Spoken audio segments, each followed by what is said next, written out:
Hello and welcome to today's episode. I'm so glad you're here because we're diving into something super practical and exciting, daily English dialogues that you can use in real-life situations. Whether you're at the grocery store, chatting with a friend, or ordering food at a restaurant, this episode is packed with examples and tips to help you communicate confidently. Have you ever found yourself stuck in a conversation, not knowing what to say? Or maybe you felt nervous about pronouncing words correctly? That's exactly why we're here today. By the end of this episode, you'll have a toolkit of phrases, expressions, and strategies to handle everyday conversations with ease. We'll explore illustrated stories that show how these dialogues work in real life. For example, imagine you're at a coffee shop and you want to order your favorite drink. How do you ask for it? What if you need to customize your order? We'll break it all down step by step, so you'll feel ready to speak English in any situation. So, grab a notebook if you'd like to jot down some key phrases, and let's get started. Common problems in daily English conversations. Now, let's talk about some common challenges people face when trying to use English in everyday situations. One of the biggest hurdles is vocabulary. Sometimes you might know the general idea of what you want to say, but you can't find the right words. For example, imagine you're at a train station and you need to ask for directions. You know you want to say something like, "Where is the platform?" But the word platform just won't come to mind. That's frustrating, right? Another challenge is pronunciation. Even if you know the words, saying them correctly can be tricky. Let's take the word comfortable. It looks like it should be pronounced comfortable, but native speakers often say it more like comfortable. Small differences like this can make a big impact on how well others understand you. Then there's listening. Have you ever been in a conversation where the other person speaks too fast and you can't keep up? Or maybe they use slang or idioms that you've never heard before. For instance, if someone says, "It's raining cats and dogs," they don't mean animals are falling from the sky. They mean it's raining heavily. Understanding these expressions takes practice. Finally, there's the fear of making mistakes. Many learners worry about saying something wrong and feeling embarrassed. But here's the truth. Making mistakes is a natural part of learning. Every time you make a mistake, you're one step closer to improving. To help you overcome these challenges, we'll go through practical examples and strategies. For instance, we'll look at how to expand your vocabulary by learning phrases instead of just individual words. We'll also practice pronunciation tips to make your speech clearer. And of course, we'll work on listening skills by breaking down real-life dialogues. Let me share an illustrated story to show how this works. Imagine you're at a restaurant and you want to order food. You're not sure how to ask for recommendations, so you say, "What do you suggest?" The waiter replies, "Our special today is grilled salmon with vegetables." You might not know the word salmon at first, but by hearing it in context, you can learn it naturally. This is how real-life practice helps you grow. So, let's keep moving forward and tackle these challenges together. Ready for the next step? Practical strategies for expanding vocabulary. Let's dive into some practical strategies to help you expand your vocabulary and feel more confident in daily conversations. One of the best ways to learn new words is by focusing on phrases instead of individual words. Why? Because phrases give you context, and context helps you remember better. For example, instead of just learning the word delicious, you can learn the phrase, "This cake is delicious." Now you have a complete sentence you can use in real life. Another great strategy is to group words by themes. Think about the places you go or the situations you're often in. For example, if you frequently visit coffee shops, learn words and phrases related to ordering coffee. You might say, "I'd like a medium latte, please," or "Can I get this to go?" By focusing on themes, you'll build a vocabulary that's directly useful to you. Let's look at an illustrated story to see this in action. Imagine you're at a grocery store. You need to buy some fruits and vegetables, but you're not sure how to ask for them. Instead of memorizing individual words like apple or carrot, learn phrases like, "Where can I find the apples?" Or, "Do you have fresh carrots?" These phrases are practical and easy to remember because you can use them right away. Another tip is to use flashcards or a vocabulary notebook. Write down new words and phrases you learn, along with their meanings and example sentences. Review them regularly to reinforce your memory. For example, if you learn the phrase, "How much does this cost?" write it down and practice saying it out loud. The more you use it, the more natural it will feel. Don't forget to listen to native speakers as much as possible. Watch videos or listen to podcasts where people use everyday English. Pay attention to how they phrase things and try to imitate them. For instance, if you hear someone say, "I'm running late," you can add that phrase to your vocabulary and use it when you're in a hurry. Finally, practice speaking as often as you can. Even if you don't have a conversation partner, you can talk to yourself. Describe what you're doing, ask yourself questions, or role-play different scenarios. For example, pretend you're at a restaurant and practice ordering food. The more you speak, the more comfortable you'll become. Let's recap. Focus on phrases, group words by themes, use flashcards, listen to native speakers, and practice speaking regularly. These strategies will help you build a strong vocabulary that you can use in real-life situations. Ready to move on to the next part? Mastering pronunciation for clear communication. Now that we've talked about expanding your vocabulary, let's focus on another key aspect of speaking English confidently: pronunciation. Clear pronunciation helps others understand you easily and makes your conversation smoother. But don't worry, improving your pronunciation doesn't have to be complicated. Let's break it down step by step. One of the first things to understand is that English pronunciation can be tricky because the way words are spelled doesn't always match how they're pronounced. For example, the word enough is spelled with a gush, but those letters are silent.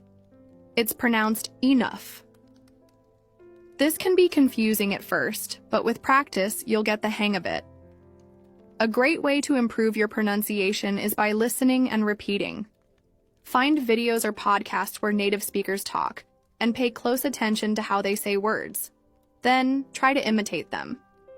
For example, if you hear someone say, "I'd like a cup of coffee," repeat it exactly as they say it. Focus on the key rhythm and intonation, the rise and fall of their voice. Let's look at an illustrated story to see how this works. Imagine you're at a bus stop and you hear someone say, "Excuse me, does this bus go to the city center?" Notice how they stress certain words like city center and how their voice goes up at the end of the question. Try saying it the same way. This kind of practice helps you sound more natural. Another helpful tip is to practice difficult sounds. Every language has sounds that are unique or challenging for learners. For example, many English learners struggle with the th sound, as in think or this. To make this sound, place your tongue between your teeth and blow air out gently. Practice saying words like thank you, this, and that until it feels comfortable. You can also use pronunciation apps or online tools that give you instant feedback. These tools listen to how you say words and tell you if you're pronouncing them correctly. It's like having a personal pronunciation coach. Don't forget to record yourself speaking. Choose a short dialogue or a few sentences, record yourself saying them, and then listen to the recording. Compare it to how a native speaker says the same words. This helps you identify areas where you can improve. Finally, be patient with yourself. Pronunciation takes time and practice, but every small improvement makes a big difference. Even native speakers sometimes struggle with certain words. The key is to keep practicing and not be afraid to make mistakes. Let's recap. Listen and repeat. Focus on difficult sounds. Use pronunciation tools. Record yourself. And be patient. These steps will help you speak more clearly and confidently. Improving. Listening skills for better understanding. Now that we've covered vocabulary and pronunciation, let's talk about another essential skill for everyday communication: listening. Good listening skills help you understand what others are saying, respond appropriately, and feel more confident in conversations. But listening in English can be challenging, especially when people speak quickly or use unfamiliar words. Don't worry. We'll go through some practical strategies to help you improve. One of the best ways to improve your listening skills is by exposing yourself to different accents and speeds of speech. English is spoken in many countries, and each region has its own accent and way of speaking. For example, someone from the United States might say tomato differently than someone from the United Kingdom. Listening to a variety of speakers helps you get used to these differences. A great way to practice is by using podcasts or videos designed for English learners. These resources often speak more slowly and clearly, making it easier for you to follow along. As you get more comfortable, you can move on to content made for native speakers, like news broadcasts or YouTube videos. Let's look at an illustrated story to see how this works. Imagine you're watching a video where someone is giving directions. First, go straight for 2 blocks. Then, turn left at the traffic light. The park will be on your right.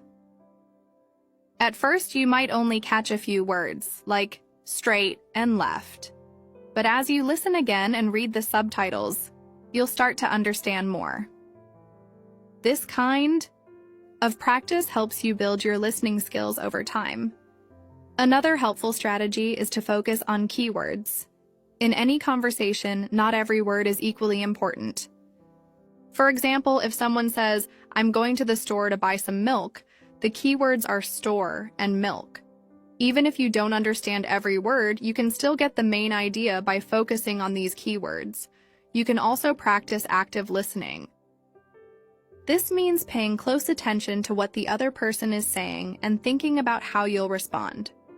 For example, if someone says, "I had a busy day at work," you might respond with, "What did you do?" This shows you're engaged in the conversation and helps you practice both listening and speaking. Don't forget to use subtitles when watching videos or movies. Subtitles can help you connect what you hear with what you read, making it easier to understand new words and phrases. Over time, try watching without subtitles to challenge yourself. Finally, practice listening in real-life situations. If you're in a place where English is spoken, like a cafe or a park, listen to the conversations around you.